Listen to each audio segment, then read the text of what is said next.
नमस्कार मित्रों, मैं महाराज कुमार गुप्ता दक्ष स्टडी परिवार में आपको स्वागत करते हैं।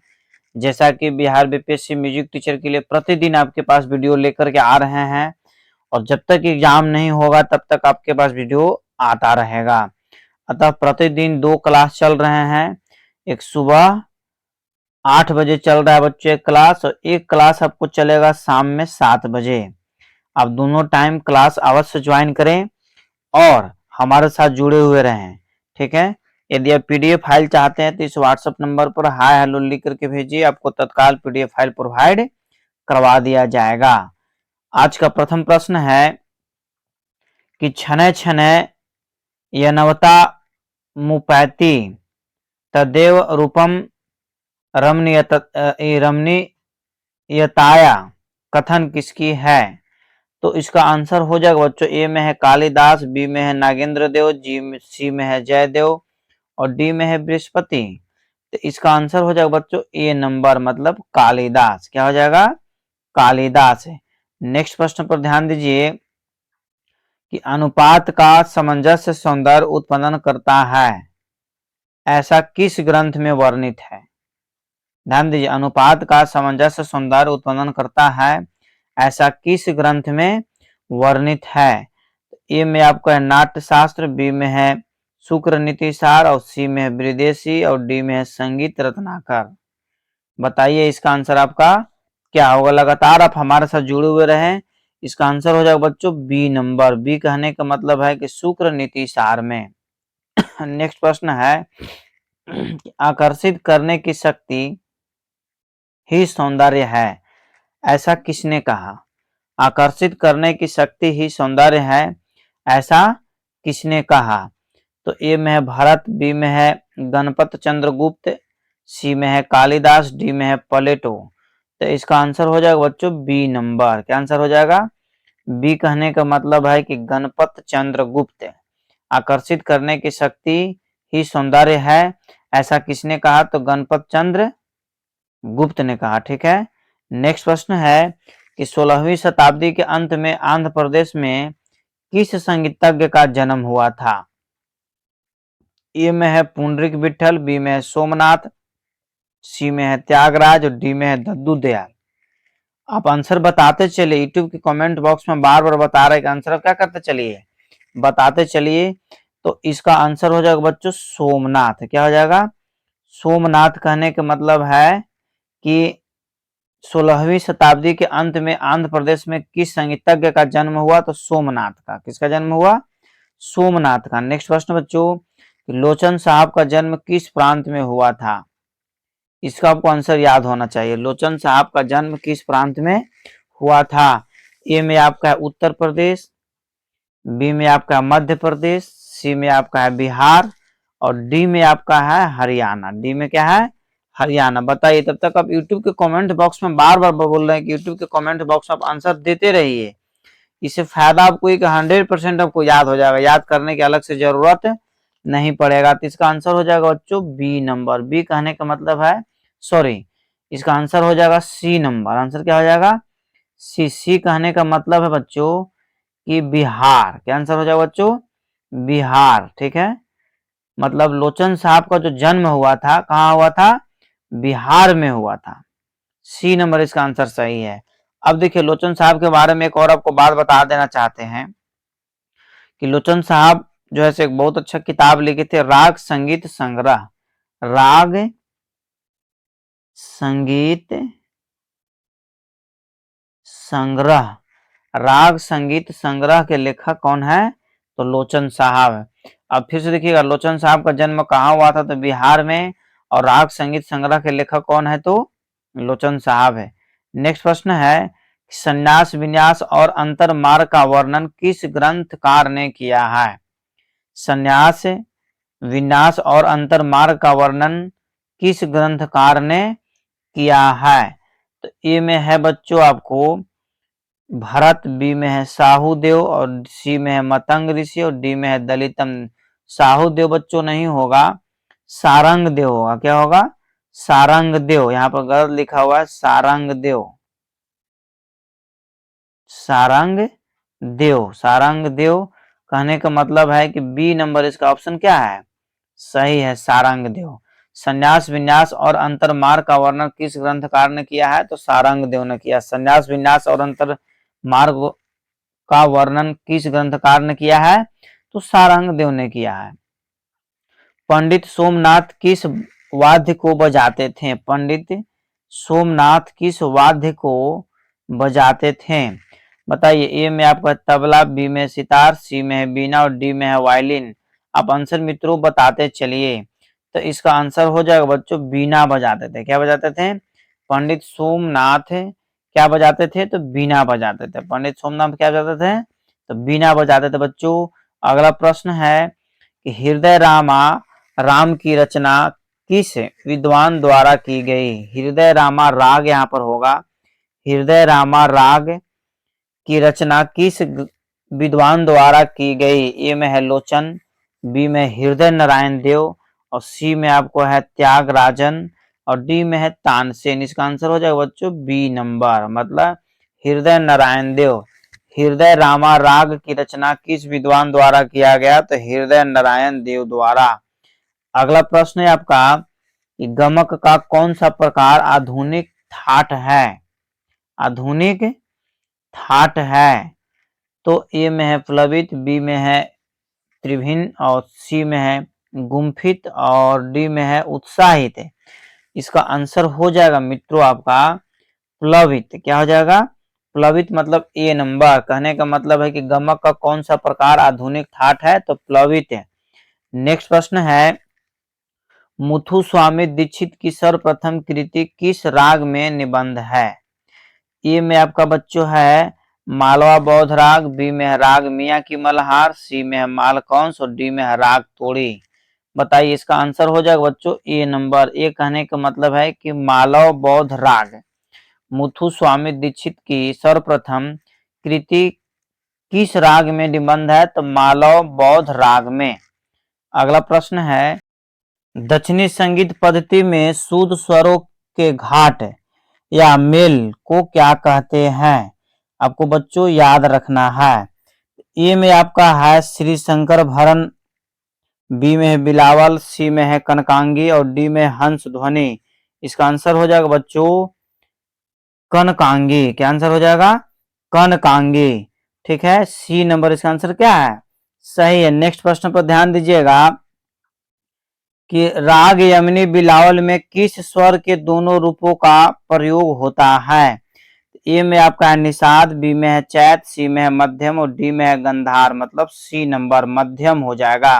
राग यमनी बिलावल में किस स्वर के दोनों रूपों का प्रयोग हुआ है, तो मध्यम। नेक्स्ट प्रश्न मित्रों कि अभिनव भारती किस ग्रंथ की टीका है। अभिनव भारती किस ग्रंथ की टीका है, नाट्य नारदीय शिक्षा का, नाट्य शास्त्र का या विदेशी का या संगीत रत्नाकर का। इसका आंसर हो जाएगा बच्चों बी नंबर। बी कहने का मतलब है आपको कि नाट्य शास्त्र का। अभिनव भारती किस ग्रंथ का टीका है, तो नाट्य शास्त्र का। नेक्स्ट प्रश्न प्राचीन श्रुति स्वर विभाजन में मध्यम कौन सी श्रुति पर होती है। ए में है प्रीति, बी में है मार्जनी, सी में है क्षिति और डी में है रक्ता। तो इसका आंसर हो जाएगा बच्चों मार्जनी, बी नंबर। प्राचीन श्रुति स्वर विभाजन में मध्यम कौन सी श्रुति पर होती है, तो मार्जनी पर। नेक्स्ट प्रश्न मित्रों हृदय नारायण देव द्वारा रचित ग्रंथ इनमें से कौन सी है। तो ए में आपका है श्रृंगार दीपिका, बी में है हृदय कौतिक और सी में है संगीत वसुधा और डी में है संगीतामृत। तो इसका आंसर हो जाएगा बच्चों बी नंबर। बी कहने का मतलब कि हृदय कौतुक है। हृदय नारायण देव द्वारा रचित ग्रंथ कौन है, तो हृदय कौतुक है। अगला प्रश्न बच्चों कि ब्रज में रामलीला को प्रचलित करने का श्रेय किस संगीतज्ञ को जाता है। ब्रज में रामलीला को प्रचलित करने का श्रेय किस संगीतज्ञ को जाता है, तो स्वामी हरिदास, प्रेम वल्लभ, जयदेव या कवि कालिदास। इसका आंसर हो जाएगा बच्चों ए नंबर, मतलब स्वामी हरिदास, स्वामी हरिदास। नेक्स्ट प्रश्न मित्रों गायन को इस विद्या में केवल राग साल व लय का आनंद होता है। ए में आपका है तराना, बी में है त्रिवट, सी में है चतुर और डी में है मार। बताइए आंसर क्या होगा। तो इसका आंसर हो जाएगा बच्चों तराना। क्या हो जाएगा आंसर? तराना। तराना कहने का मतलब है कि गायन को इस विद्या में केवल राग, साल व लय का आनंद होता है, तो तराना में होता है। नेक्स्ट प्रश्न है कि मेल स्वर समूह असाध राज्य शक्तिमान मेल को यह परिभाषा किस विद्वान ने दी है? तो एप्पल में आपका पंडित भारत खंडे, बी में हृदय नारायण देव, सी में है लोचन साहब और डी में है पंडित सोमनाथ है। इसका आंसर हो जाएगा बच्चों लोचन साहब, सी नंबर। लोचन साहब का जन्म कहाँ हुआ था? तो बिहार में। लोचन साहब का जन्म कहाँ हुआ था? बिहार में। और एक चीज और बता देना चाहते हैं कि राग संगीत संग्रह के लेखक भी कौन है? तो लोचन साहब हैं। नेक्स्ट प्रश्न मित्रों, लोचन ने अपने ग्रंथ में कितने संस्थानों का वर्णन किया है? लोचन ने अपने ग्रंथ में कितने संस्थानों का वर्णन किया है? तो ए में आपका है 12, बी में है 10, सी में है 24 और डी में है 12। इसका आंसर हो जाएगा बच्चों 12। ठीक है, आंसर कितना हो जाएगा? 12। लोचन ने अपने ग्रंथ में कितने संस्थानों का वर्णन किया है? तो 12। नेक्स्ट प्रश्न मित्रों, प्राचीन श्रुति स्वर विभाजन में पंचम किस श्रुति पर होता है? पंचम किस श्रुति पर होता है? तो इसका आंसर हो जाएगा बच्चों अलापनी। आंसर क्या हो जाएगा? अलापनी। नेक्स्ट प्रश्न है कि संगीत सार ग्रंथ का रचना काल है, अर्थात संगीत सार ग्रंथ की रचना किस काल में हुई थी? तो बच्चों ए में है 12वीं शताब्दी, बी में है 13वीं, सी में 14वीं और डी में है 16वीं शताब्दी। तो इसका आंसर हो जाएगा बच्चों 14वीं शताब्दी, मतलब सी नंबर। क्या हो जाएगा? C number. संगीत सार ग्रंथ का रचना काल कौन है? तो 14वीं शताब्दी। अगला प्रश्न है कि घोषिका बिना तार में तारों की संख्या कितनी होती है? घोषिका बिना में तारों की संख्या कितनी होती है? तो 1, 2, 3, 4। तो इसका आंसर हो जाएगा बच्चों 1। आंसर क्या हो जाएगा? 1। 1 कहने का मतलब है कि घोषिका बिना में तारों की संख्या कितनी होती है? तो 1 होती है। श्रुति व स्वरों के रहने का स्थान को क्या कहते हैं? बताइए आप किस ग्राम में रहते हैं? श्रुति व स्वरों के रहने का स्थान को क्या कहलाता है? तो ग्राम, मूर्छना, घर और सप्तक है। इसका आंसर हो जाएगा बच्चों ए नंबर। ए कहने का मतलब है कि ग्राम। क्या आंसर हो जाएगा? ग्राम। प्राचीन काल में तराना अन्य किस नाम से जाना जाता था? प्राचीन काल में तराना को और किस नाम से जाना जाता था? तो अस्तोभगान, तराना, तिलाना या चोलू कट्टू। तो इसका आंसर हो जाएगा बच्चों डी नंबर, चोलू कट्टू। नेक्स्ट प्रश्न है आपको कि द्रुत, मध्य और विलंबित लय की क्रमानुसार गति को क्या कहते हैं? ए में आपका है पिपीलिका, बी में है गोपूछा, सी में है मृदंग और डी में है समा। इसका आंसर हो जाएगा बच्चों बी नंबर, मतलब गोपूछा। क्या आंसर हो जाएगा? गोपूछा। नेक्स्ट प्रश्न है कि संगीत रत्नाकर में कितने प्रबंधों का वर्णन किया गया है? ए में आपका 72, बी में है 75, सी में है 74 और डी में आपका है 70। इसका आंसर हो जाएगा बच्चों ए नंबर 72। कितना आंसर हो जाएगा? 72। मतलब संगीत रत्नाकर में कितने प्रबंधों का वर्णन किया गया है? तो 72 का। नेक्स्ट प्रश्न मित्रों की कर्नाटक संगीत पद्धति के जन्मदाता कौन है? तो पुरंदरदास। कौन है? पुरंदरदास है। नेक्स्ट प्रश्न है कि सिंपल हारमोनी के कितने प्रकार होते हैं? सिंपल हारमोनी के कितने प्रकार होते हैं? तो ए में बच्चों आपका ऑप्शन है 3 और बी में आपका ऑप्शन है 2 और सी में है 5 और डी में है 4। तो इसका आंसर हो जाएगा मित्रों 2। कितना आंसर हो जाएगा? 2। सिंपल हारमोनी के कितने प्रकार हैं? तो 2 प्रकार है। सिंपल हारमोनी के कितने प्रकार हैं? 2 प्रकार हैं। किस राग के ध्यान में शिव को चित्रित किया जाता है? बताइए। जैसे कौन सा राग को हम बजाते हैं जिससे कि हिरन हमारे तरफ खींचते चले आता है? जंगल में यदि उस राग को बजाया जाए तो हिरन हमारे तरफ खींचते आता है। उसी तरीका से किस राग के ध्यान में शिव को चित्रित किया गया है? तो भैरव, तोड़ी, ललित और भैरवी। इसका आंसर हो जाएगा बच्चों एप्पल, भैरव। नेक्स्ट प्रश्न मित्रों, पंडित रविशंकर के गुरु कौन थे? बताइए। पंडित रविशंकर साहब के गुरु कौन थे? उस्ताद इनायत खां गलत है, उस्ताद अलाउद्दीन खां। यही आपका आंसर क्या है? सही है। नेक्स्ट प्रश्न पर ध्यान दीजिएगा। अभी रात्रि का 2 बज रहा है और 2 बजे तक हम लोग क्या कर रहे हैं कि वीडियो को बना रहे हैं, ठीक है। आप लोग के लिए मेहनत कर रहे हैं ताकि आपकी सफलता निश्चित हो जाए, आप हमारे साथ जुड़े हुए रहें। नेक्स्ट प्रश्न मित्रों कि हृदय कौतिक ग्रंथ का रचना काल अर्थात हृदय कौतुक ग्रंथ की रचना किस शताब्दी में हुआ था। तो आपको ए में है 16वीं, बी में है 17वीं, डी में है 12वीं और डी में है 19वीं। तो इसका आंसर हो जाएगा बच्चों 17वीं शताब्दी में। हृदय कौतुक ग्रंथ की रचना किस शताब्दी में हुआ था? 17वीं शताब्दी में बच्चों हुआ था। दक्षिण भारत में 15वीं शताब्दी के उत्तरार्ध में किस भक्त संगीतज्ञ का उदय हुआ था? ए में आपका है रामत्य, बी में है त्यागराज, सी में पुरंदरदास, डी में है मुथु स्वामी। इसका आंसर हो जाएगा बच्चों पुरंदरदास, सी नंबर। दक्षिण भारत में 15वीं शताब्दी के उत्तरार्ध में किस भक्त संगीतज्ञ का उदय हुआ था? तो पुरंदरदास का। नेक्स्ट प्रश्न है हृदय कौतुक ग्रंथ के रचनाकार ने किस विद्वान के स्वर को स्वीकार किया है? तो ए में आपका पंडित अबोहल, बी में है पंडित व्यंकमुखी और सी में है लोचन साहब और डी में है श्रीनिवासन। तो इसका आंसर हो जाएगा बच्चों लोचन साहब, बिहार के रहने वाले थे, ठीक है। हृदय कौतुक ग्रंथ के रचनाकार ने किस विद्वान के स्वर को स्वीकार किया है? तो लोचन साहब के। अगला क्वेश्चन है कि स्वामी हरिदास द्वारा रचित ग्रंथ का नाम क्या है? ये आपको याद होना चाहिए। स्वामी हरिदास द्वारा रचित ग्रंथ का नाम क्या है? दरस, नाद विनोद, श्रृंगार हार, राग रंग लहरी। तो इसका आंसर हो जाएगा बच्चों नाद विनोद, बी नंबर। अर्थात स्वामी हरिदास द्वारा रचित ग्रंथ का नाम क्या है? तो नाद विनोद, ठीक है बच्चों। नेक्स्ट प्रश्न पर ध्यान दीजिए। कर्नाटक संगीत का पिता की पदवी किस संगीतज्ञ को जाता है? ए में है रामदेव बाबा, बी में है पुरंदरदास, सी में है त्यागराज और डी में है मुथु स्वामी। इसका आंसर हो जाएगा बच्चों पुरंदरदास। आंसर क्या आ जाएगा? पुरंदरदास। नेक्स्ट प्रश्न है कि सारंग देव काल में तांड रचना के लिए किस तिथि का प्रयोग होता है? सॉरी, किस विधि का प्रयोग होता है? सारंग देव काल में तांड रचना के लिए किस विधि का प्रयोग होता है? ए में आपका है गणित, बी में है खंड मेरु, सी में है बीज गणित और डी में है सांख्यिकी।